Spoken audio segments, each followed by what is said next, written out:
오늘 우리에게 주시는 하나님의 말씀은 마태복음 6장 25절에서 34절까지의 말씀입니다. 마태복음 6장 25절에서 34절까지의 말씀입니다.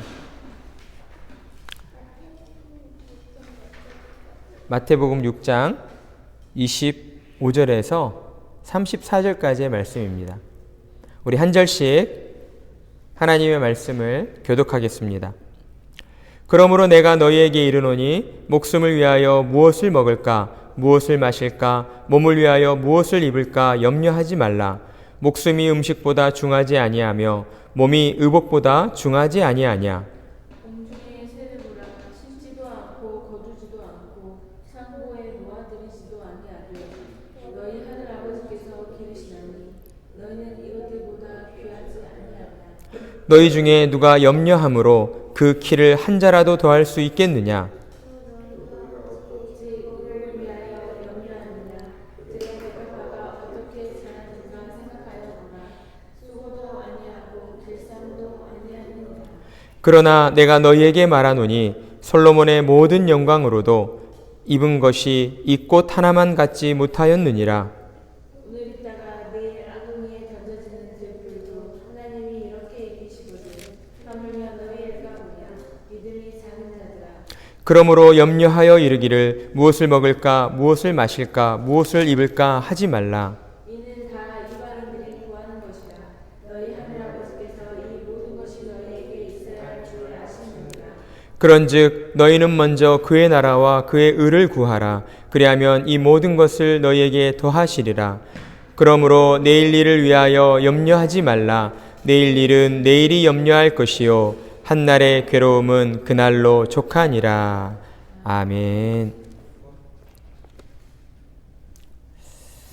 지난주일 들었던 말씀을 잠시 돌아보도록 하겠습니다. 우리는 지난주일 말씀을 통해서 한 가지 사실을 확인할 수 있었습니다. 그것은 사람은 누구나 자기 마음속에 보물을 하나씩 가지고 살아간다는 것이었습니다. 사람은 자기 마음속에 보물을 자기 삶의 목표로 정하고 그 보물을 얻기 위해 살아간다는 것이죠. 그러니까 한마디로 사람을 움직이는 것은 각자의 마음속에 있는 보물이다라고 할 수가 있습니다. 그런데 예수님께서는 이런 사람들의 인생 앞에 두 종류의 보물이 놓여져 있다라고 하셨습니다. 하나는 땅의 보물이고 또 하나는 하늘의 보물이었습니다. 그러면서 예수님은 땅의 보물과 하늘의 보물이 가진 그 가치의 차이를 우리에게 설명해 주셨습니다. 땅의 보물은 어떻습니까? 시간이 지날수록 점점 변질되고 그 가치가 떨어진다라고 하셨습니다.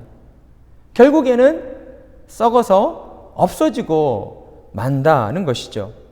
그리고 심지어 자신이 피땀 흘려 얻게 된 그 보물을 도둑이 훔쳐가기까지 한다라고 우리에게 가르쳐 주셨습니다. 그러니까 땅의 보물을 모으는 일은 어떤 격인가? 혹시 이런 속담을 들어보셨을지 모르겠습니다. 죽수어 개준다. 또는 재주는 곰이 넘고 돈은 주인이 받는다.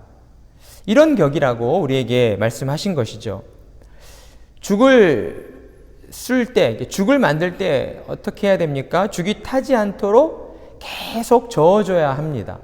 그러니까 그만큼 죽을 쓴다는 것에는 정성이 많이 들어간다는 것이죠. 그런데 어떻습니까? 아무리 정성을 들여 이렇게 죽을 끓여 놓으면 뭐합니까? 자신이 먹지도 못하고 사람도 아니고 심지어 개에게 줘야 하는 상황이라고 한다면 그 상황이 얼마나 허무하고 안타깝겠는가라는 것이죠. 거기에 들인 시간과 정성과 노력이 모두 헛수고가 되고 마는 것입니다. 열심히 재주를 부리면 뭐합니까? 재주 넘어서 번 돈이 내 것이 아니라 그것이 다른 사람에게 돌아간다면 아무리 열심히 재주를 부려도 그것은 아무짝에 쓸모없는 무의미한 짓이 되고 말 뿐인 것입니다. 예수님은 땅의 보물을 쌓는 일이 바로 이와 같다라고 우리에게 말씀하셨습니다. 하지만 하늘의 보물은 어떠했습니까? 시간이 지나도 변하지 않으며 그 가치가 오히려 떨어지는 것이 아니라 점점 더 높아진다라고 말씀하셨습니다. 그리고 하늘에 쌓아둔 보물은 어떤 방법으로도 어느 누구도 훔쳐가거나 도둑질할 수 없다라고 우리에게 말씀하셨습니다. 그러면서 예수님께서는 우리를 향하여 너희는 땅의 보물과 하늘의 보물 중 둘 중 하나를 선택해야 한다라고 우리에게 말씀하셨습니다. 예수님께서 우리에게 비교해 주신 땅의 보물과 하늘의 보물이 가진 그 가치의 비교를 들었을 때에 누구라도 당연히 하늘의 보물을 선택할 거라고 생각되지만 어떻습니까? 실상 결과는 정반대였다라는 것이죠. 이 땅을 사는 사람들은 대부분 우리 육신의 눈에 보이는 것에 마음을 빼앗긴 채 하늘의 신령한 보물을 바라보지 못하고 산다라고 말씀하십니다. 썩어 없어질 땅의 보화만을 추구하며 그저 허겁지겁 오늘을 살아내고 있다라고 우리에게 말씀하시는 것이죠. 그래서 예수님께서는 영적인 것을 볼 줄 아는 눈을 갖는 것이 참으로 중요하다고 우리에게 가르쳐 주셨습니다. 우리의 육신의 눈은 어떻습니까? 우리 몸을 인도하는 안내자 역할을 한다라고 할 수 있습니다. 눈이 나쁘면 우리를 바른 길로 인도해 줄 수가 없습니다. 자칫 구덩이에 빠질 수도 있고 발을 헛디뎌 낭떠러지로 떨어질 수도 있는 것입니다. 한마디로 눈이 나쁘면 어떻게 됩니까? 우리가 망하게 되는 것이죠. 따라서 영원히 그 가치와 본질이 변하지 않는 하늘의 보물을 추구하며 쌓아두기 위해서는 먼저 우리 마음의 눈이라 할 수 있는 우리의 영안이 띄어져야 한다라는 것입니다. 그런데 문제는 무엇이냐? 사람의 영혼은 죄로 인해 죽어 있다는 것이죠. 죄로 인해 죽어 있기 때문에 새 생명을 얻지 않고서는 우리 영혼의 눈을 뜰 수가 없다라는 것입니다. 죽어있던 영혼이 새 생명을 얻고 살아나야지만 우리의 영안을 뜨고 하나님 나라를 볼 수가 있는 것입니다. 하나님의 나라를 영안으로 바라보아야지만 이 땅을 사는 신자들도 하늘의 신령한 것을 추구하며 살 수가 있다라는 것입니다. 그렇다면 죄로 죽어있던 영혼을 살릴 수 있는 방법은 무엇입니까? 누구를 통해 죄로 죽어있던 인간의 영혼이 새 생명을 얻고 살아날 수가 있는 것입니까? 오직 하나님의 은혜를 통해서만이 가능하다는 것이죠. 하나님의 은혜로 예수 그리스도를 구주로 믿고 영접한 사람만이 하나님께로부터 새 생명을 얻고 영혼의 눈을 떠서 하늘의 보물을 바라보며 살 수가 있다는 것입니다.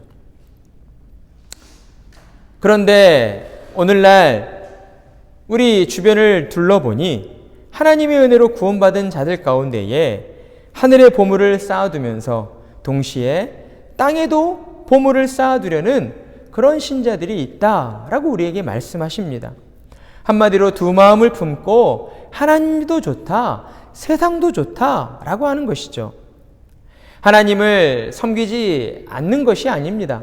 결코 하나님을 섬기지 않겠다라는 것이 아닙니다.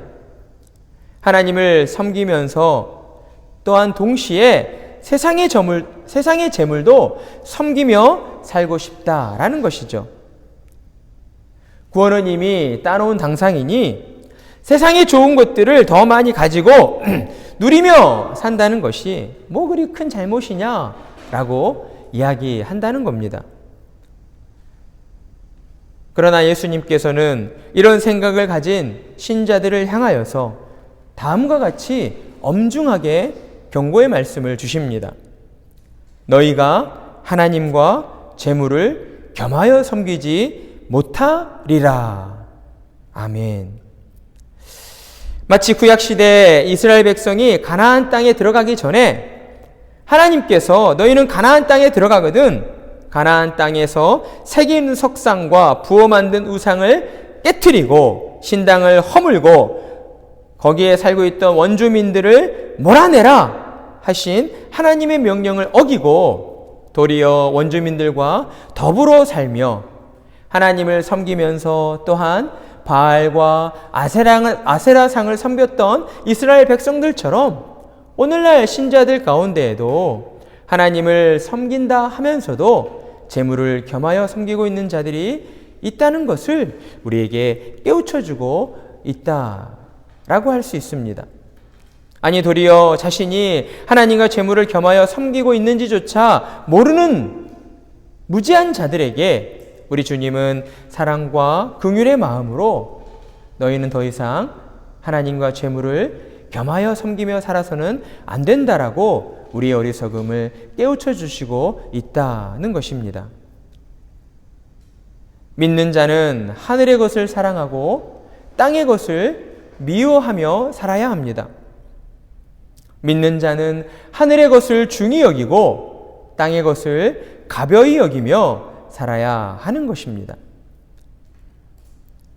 그리고 이어지는 오늘 말씀에서 예수님께서는 이렇듯 하나님만을 섬기며 살겠노라고 결단한 신자들을 향하여서 하나님만을 섬기며 사는 신자들의 삶이 구체적으로 어떤 모습이어야 하는가, 구체적으로 어떤 삶으로 살아내야 하는가에 대해 우리에게 가르쳐주고 있습니다. 우리 25절 말씀을 함께 읽어보겠습니다. 25절 말씀 시작. 그러므로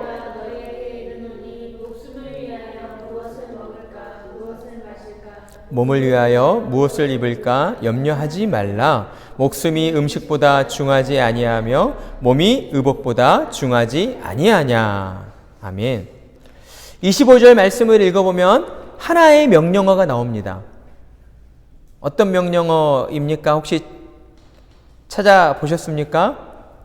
25절 말씀을 읽어보면 하나의 명령어로 하시는 말씀이 나와요. 뭐죠? 그렇죠. 염려하지 말라라는 명령입니다. 그러니까 예수님께서는 이 염려하지 말라는 이 명령을 통해서 하나님만을 섬기며 사는 신자들의 삶의 그 구체적인 모습이 어떤 것인가를 우리에게 정의해주고 있다라고 할 수 있습니다. 그것은 무엇입니까?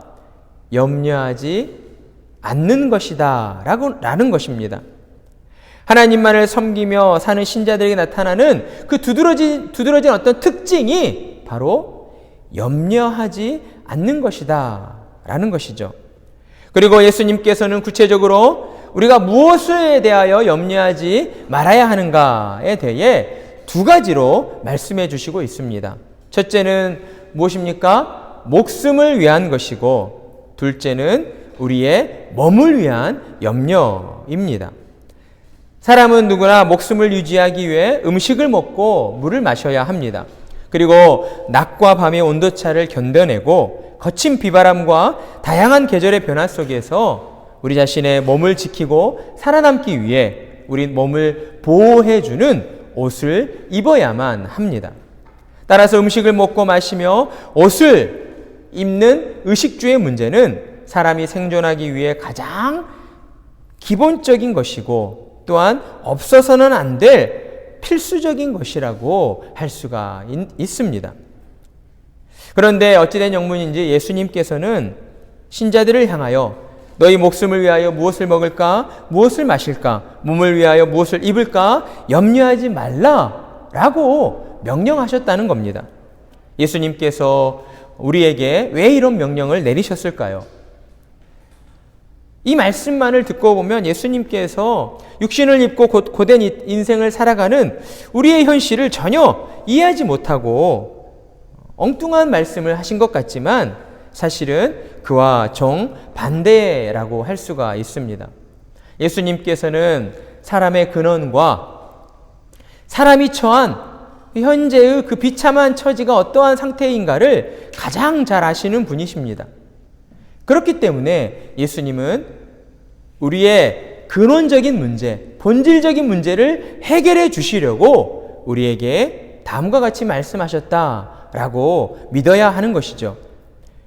그렇다면 먼저 너희 목숨을 위하여, 몸을 위하여 염려하지 말라 명령하신 예수님의 이 명령에 담겨진 참된 뜻이 무엇인지 함께 살펴보도록 하겠습니다. 우리말 성경을 보면 단순하게 첫 번째로 목숨을 위하여, 이 목숨이라고 번역되어 있습니다. 하지만 헬라 원어인 푸시케라고 하는 이 단어는 단지 목숨이라는 뜻만이 아니라 숨, 호흡, 영혼이라는 뜻을 가지고 있다는 것이죠. 그리고 이런 의미의 단어가 성경 곳곳에 매우 특별한 의미로 쓰여지고 있다는 것을 우리가 알 수가 있습니다. 대표적인 곳이 창세기 2장 7절의 말씀인데요. 창세기 2장 7절 말씀을 함께 찾아서 읽어보도록 하겠습니다.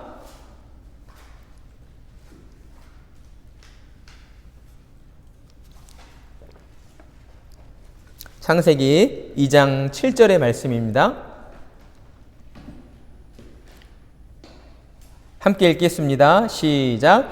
여호와 하나님이 땅의 흙으로 사람을 지으시고 생기를 그 코에 불어 넣으시니 사람이 생명이 되니라. 아멘. 이 말씀은 하나님께서 사람을 창조하신 사건을 기록하고 있는 말씀입니다. 이 말씀을 보면 하나님께서 먼저 사람을 창조하실 때 흙으로 사람을 지으셨다라고 했어요.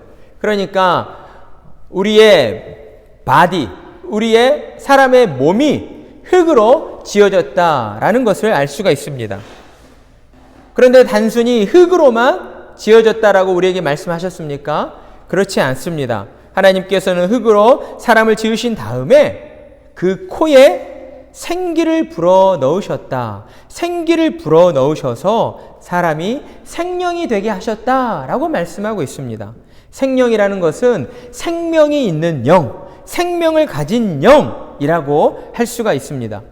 따라서 사람은 단지 흙으로 지어진 육체를 가진 존재만이 아니라 영과 육이 결합된 존재라는 사실을 알 수가 있다는 것이죠. 고로 사람의 생명은 어디에 있는가? 사람의 생명은 흙으로 지어진 육체에 있는 것이 아니라 하나님께서 생기를 불어 넣어주신 그 생명, 그 영혼에 있다는 것을 우리가 알 수 있다는 것이죠. 그래서 진정한 의미로 사람이 죽는다라고 하는 것은 단순히 우리 육체의 활동이 정지된 것이 아니라 우리의 육신의 활동이 멈춘 것이 아니라 우리 육체에서 영혼이 분리되는 것, 곧 우리의 육체에서 영혼이 떠나는 것이라고 할 수가 있는 것입니다. 그렇기 때문에 예수님께서 신자들을 향하여 목숨을 위하여 무엇을 먹을까, 무엇을 마실까 염려하지 말라고 명령하신 까닭은 사람에게 생명의 영을 불어넣어 주신 이가 하나님이시기 때문이며 또한 사람의 생명을 주관하시는 분이 하나님이시기 때문이라는 것을 우리에게 가르쳐 주시고 있다는 것입니다. 그리고 무엇보다 더 나아가 가장 중요한 이유는 이처럼 사람의 생명을 주관하시는 하나님께서 믿는 자들의 영적인 아버지가 되어주시기 때문이라고 우리에게 말씀해 주십니다. 그러니 신자는 사람의 힘으로 어찌할 수 없는 영혼의 죽고 사는 문제를 두고 염려할 필요가 없다라는 것입니다. 사람의 영혼을 주관하시는 하나님께서 당신의 자녀들의 생명을 임의로 빼앗거나 무의미한 죽음 가운데에 내버려 두실 리가 없기 때문인 것입니다.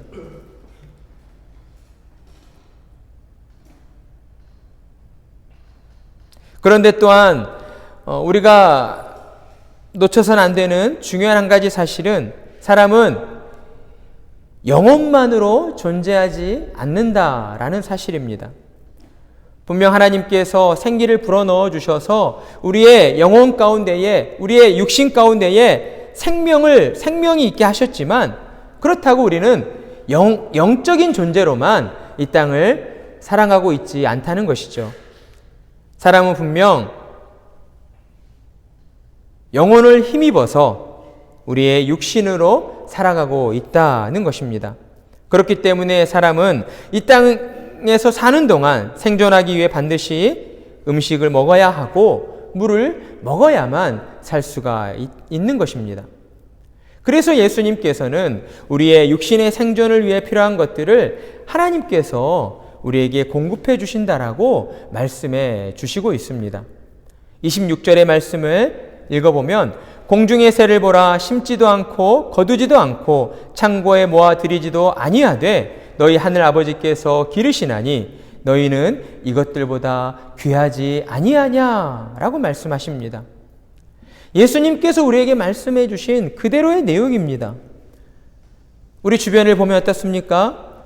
공중에 나는 새가 아침부터 저녁까지 부지런히 날아다니며 자신이 노력해서 곡식이나 열매를 구한 것처럼 보이지만 사실 하나님께서 빛과 물과 바람으로 곡식과 열매를 자라게 하지 않으신다면 그 새가 아무리 노력해도 먹을 양식을 구할 수가 없다라는 것이죠.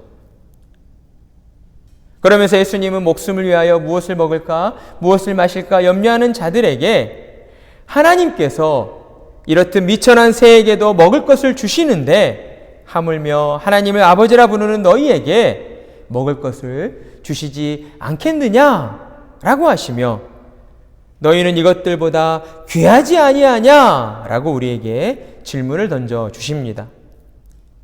예수님이 우리에게 던져주신 이 질문에는 너희가 어떤 존재인가를 정녕 모르느냐, 하나님의 은혜로 거듭난 너희가 어떤 신분이 되었는가를 너희가 모르고 있느냐 라고 하는 그런 안타까워하시며 탄식하시는 하나님의 마음이 담겨져 있다라고 할 수 있습니다. 생각해보면 하나님을 아버지라 부르는 자들이 목숨을 위해 무엇을 먹을까, 무엇을 마실까 염려하는 그 자체가 말이 안 되기 때문인 것이죠. 우리를 창조하시고 우리에게 새 생명을 주신 하나님 앞에서 심지어 하나님을 아버지라 부르면서 목숨을 위해 염려하고 있다는 것은 어찌 보면 하나님을 온전히 믿지 못하기 때문이며 그들 스스로 하나님의 자녀된 신분을 포기하고 나는 마치 공중에 나는 저 미천한 새보다 못한 그런 존재입니다라고 스스로 시인하는 그런 꼴이 되고 말기 때문이라고 할 수 있습니다. 예수님은 이러한 질문을 통해서 하나님의 아버지라 부르는 신자들이 어떻게 해서 하나님의 자녀가 되었는가를 다시 기억해야 한다라고 우리에게 말씀하시는 겁니다. 저와 여러분은 어떻게 하여 하나님을 아버지라 부르는 하나님의 자녀가 되었습니까? 여러분이 열심히 교회를 다녔기 때문입니까? 아니면 여러분이 열심히 어려운 사람들을 많이 도와줬기 때문입니까? 착한 일을 정말 많이 했기 때문입니까? 전혀 그렇지 않습니다. 여러분이 하나님의 자녀가 될 수 있었던 것은 오직 하나님의 은혜 때문이었습니다. 우리를 죄에서 구원해 주시고 하나님의 자녀가 되게 하신 그 일에는 우리의 어떤 노력도, 우리의 어떤 의와 공로도 포함되어 있지 않다는 것이죠. 오직 성부, 성자, 성령, 삼위 하나님의 은혜로 말미암아 우리는 죄에서 구원받게 되었고 하나님의 자녀가 되는 은총을 누리게 된 것입니다. 그러다 보니 더러 신자들 가운데에 나에게 주어진 하나님의 자녀라는 그 신분을 별 의미 없고 가치 없는 것으로 여기시는 분들이 있습니다. 이것은 분명 사탄의 공격이라고 할 수가 있습니다. 사탄은 항상 우리가 하나님의 자녀라는 사실에 의심을 품게 만드는 것이죠. 쓰나미처럼 밀려드는 이 세상의 불공정하고 불합리한 그 문제들 속에서 하나님의 자녀라는 신분이 내게 아무런 도움이 되지 않아. 하나님의 자녀가 되었지만 여전히 내 인생 앞에 놓여져 있는 그 어려움의 문제들이 결코 해결되지 않아. 그러면서 어떻습니까? 점점 하나님을 의지하는 마음을 닫아버리게 만듭니다. 그리고 하나님으로부터 멀어지게 만드는 거예요. 그리고 마침내는 이 땅에서 생존하는 그런 먹고 마시는 모든 문제를 내 힘과 내 노력으로 해결할 수 있다고, 이뤄낼 수 있다고 믿게 만들어 버립니다.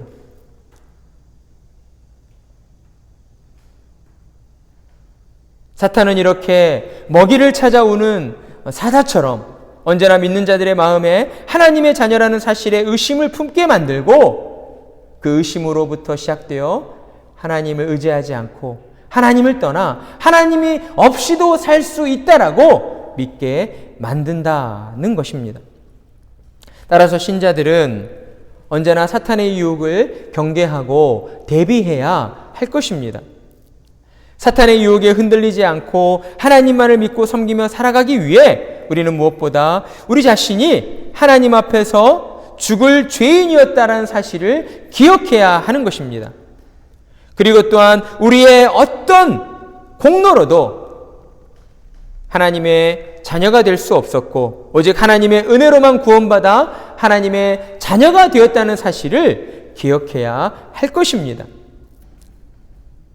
사실 하나님의 자녀로 살아간다는 것은 우리 자신을 부정하고 부인하는 것이라고 할 수 있습니다.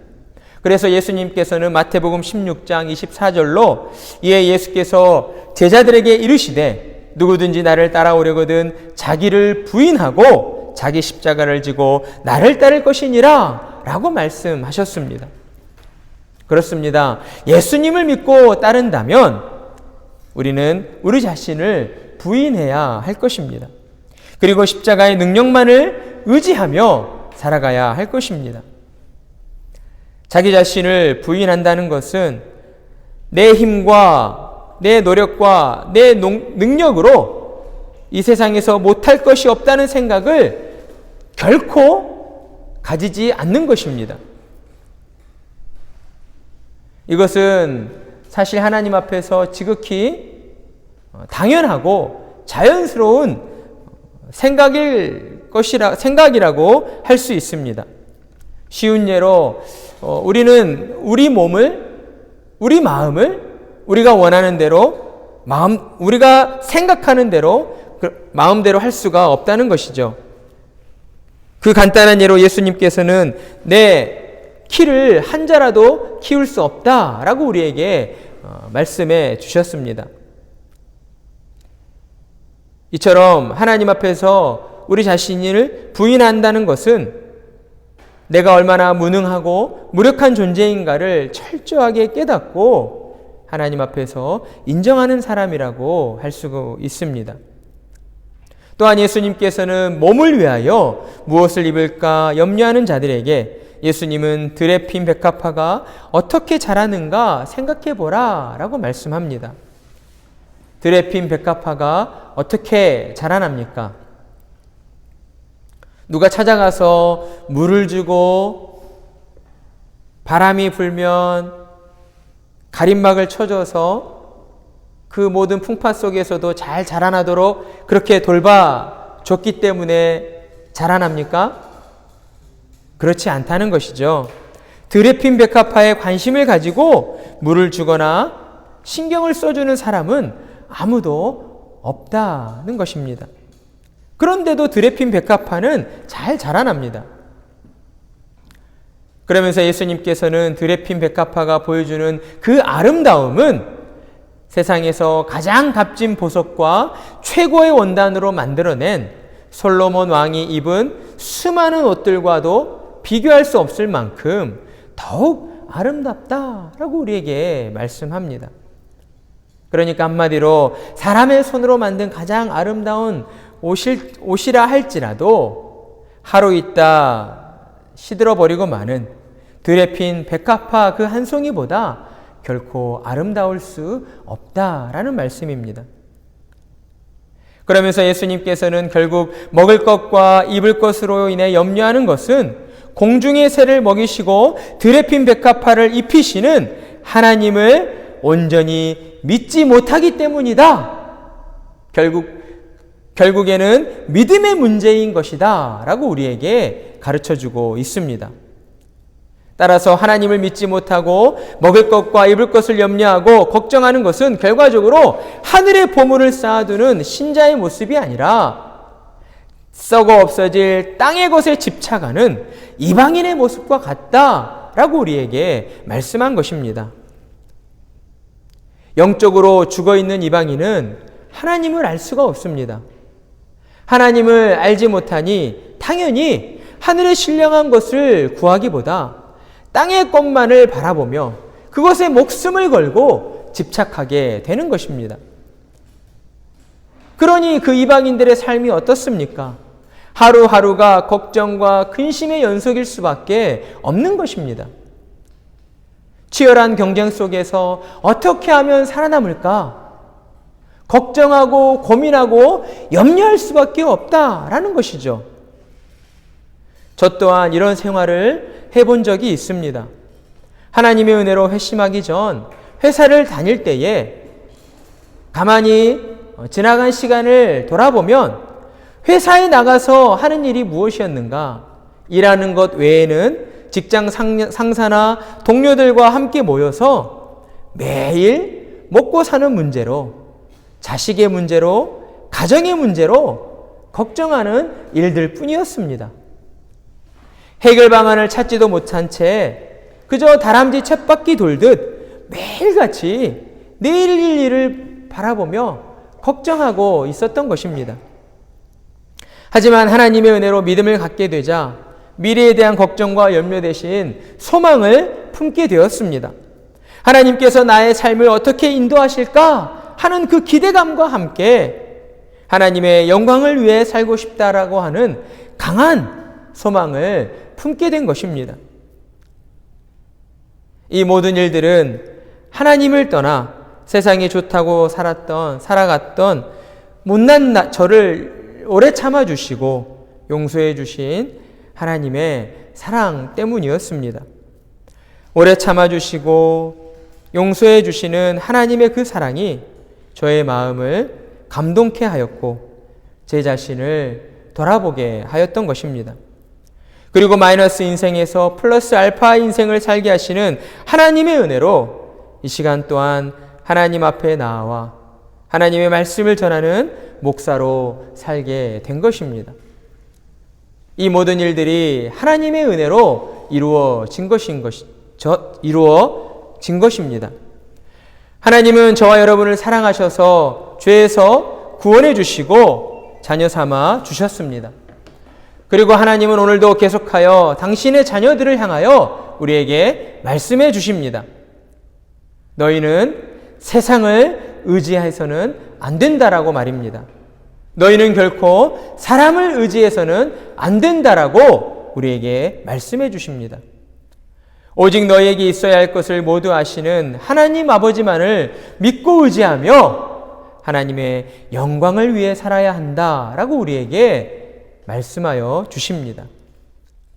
우리를 먹이시고 입히시고 살게 하시는 분은 누구십니까? 우리의 하늘 아버지 되시는 하나님이십니다.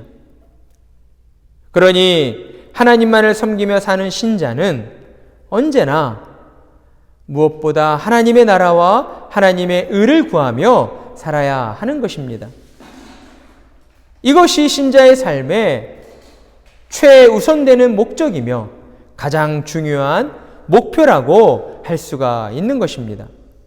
하나님의 은혜로 거듭난 신자는 이제 더 이상 세상과 버타여 살 수 없고 세상과 구별된 거룩한 하나님의 자녀로 살게 된 것입니다. 부족한 것 많고 연약하기 그지없는 우리의 인생이지만 그런 우리를 통하여 하나님의 뜻이 이루어지기만을 간절히 소망하며 이 땅 가운데 하나님의 나라와 하나님의 의가 드러나기를 간절히 간구하며 살아야 하는 것입니다. 오직 하나님의 뜻이 이루어지기를 간절히 구하며 나아갈 때에 하나님은 우리에게 필요한 것들을 미리 아시고 가장 적절한 때에 베풀어 주신다라고 우리에게 약속해 주셨습니다. 그러므로 하나님을 아버지로 둔 신자는 하나님의 그 약속을 믿고 내일 일을 위해 염려할 필요가 없는 것입니다. 배가 아프면 화장실을 다녀와요.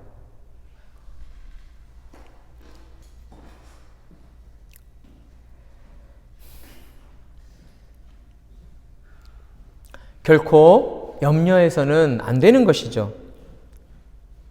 예수님은 내일의 염려로 가득한 우리에게 내일 일은 내일이 염려하도록 그냥 내버려 두라고 말씀해 주십니다. 예수님이 하신 이 말씀은 내일 일을 위해 어떤 것을 계획하거나 준비하는 것이 불필요하다고 말씀하신 것이 아닙니다. 무슨 일이 벌어질지 모르는 내일 일을 두고 미리 걱정하거나 염려할 필요가 없다라고 말씀하신 겁니다.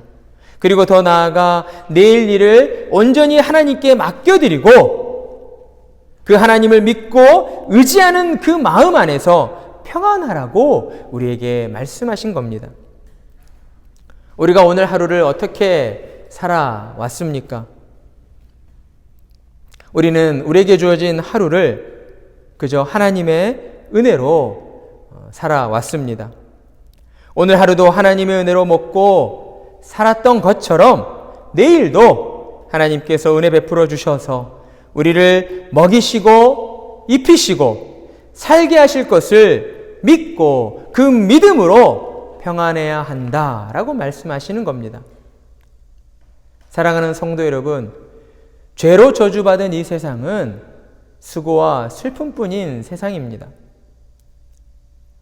그런 세상에서 괴로움 없이 문제 없이 살 수 있는 사람은 단 한 사람도 없습니다. 하지만 자신에게 주어진 괴로움과 어려움의 문제들을 능히 감당해내며 그것이 족한 줄 알고 살아가는 사람들은 있다라고 예수님은 우리에게 말씀해 주십니다. 그 사람들은 바로 하나님을 아버지로 믿고 천국을 소망하며 살아가는 거룩한 성도들입니다. 하나님의 약속을 믿고 하나님만을 섬기며 살아가는 성도들은 오늘의 괴로움을 피하려 하지 않고 또한 내일 일을 염려하며 살아가지 않는다라고 우리에게 말씀해 주십니다. 그렇다면 여러분은 하루하루를 어떻게 살아오셨습니까? 여러분의 하루하루의 삶은 무엇으로 가득 찬 삶이었습니까? 세상의 일로, 먹고 마시는 것으로, 걱정과 염려로 괴로워하는 그런 삶이지는 않았습니까? 만약 여러분이 먹고 사는 생존의 문제로 인해 걱정하며 살았다면 오늘 주님이 우리에게 주신 그 말씀을 붙잡고 여러분의 모든 걱정과 염려를 하나님께 맡겨드리시기 바랍니다. 그리고 우리를 사랑하셔서 구원해 주신 하나님의 그 사랑을 더욱 온전히 붙잡으시기 바랍니다. 저와 여러분을 사랑하신다고 약속하신 하나님께서는 단 한 번도 여러분의 손을 놓으신 적이 없기 때문입니다. 우리가 하나님의 손을 놓으려 했을 뿐인 것이죠. 그러니 우리는 우리를 사랑하셔서 자녀 삼아 주신 하나님의 손을 꽉 붙잡고 있기만 하면 되는 것입니다. 하나님의 손을 꽉 붙잡는다는 것은 무엇입니까? 하나님을 아버지로 잘 믿어드리는 겁니다. 나를 사랑하셔서 죄에서 구원해 주신 그 하늘 아버지께서 나의 생존을 위해 내게 필요한 모든 것을 채워주신다라고 하는 그 믿음, 내게 닥친 어려움의 문제들이 하나님의 뜻 안에서 반드시 해결되어진다라고 하는 그 믿음, 내일 무슨 일이 벌어질지 모르지만 오늘을 살게 하신 하나님께서 내일도 내게 은혜를 베풀어 주셔서 먹이시고 입히시고 하나님의 영광을 위하여 살게 하신다라고 하는 그 믿음, 그 믿음만이 우리를 살게 하고 그 믿음만이 걱정뿐인 이 세상에서 평안함을 누리며 살게 해주신다라고 우리에게 말씀해 주셨다라는 것입니다. 그러니 하나님의 자녀로 부름받은 성도들은 하나님의 약속의 말씀을 붙잡고 살아가야 하는 것입니다. 하나님의 은혜로 구원받은 성도는 이제 더 이상 제한된 시간 속에서 사는 자들이 아닙니다. 하나님의 은혜 가운데에 영생을 사는 자들이 되었다라는 것이죠. 그러니 저와 여러분은 영생을 사는 사람답게 하루하루 주님의 은혜 안에서 여유를 가지고 평화를 누리며 오직 믿음으로 하나님의 영광을 위해 살아야 할 것입니다. 세상의 걱정, 근심 모두 하나님께 맡겨드리시고 우리에게 주신 하나님의 약속을 믿고 그 믿음으로 하나님을 기쁘시게 해드리는 복된 성도님들이 되시기를 간절한 마음으로 축원합니다.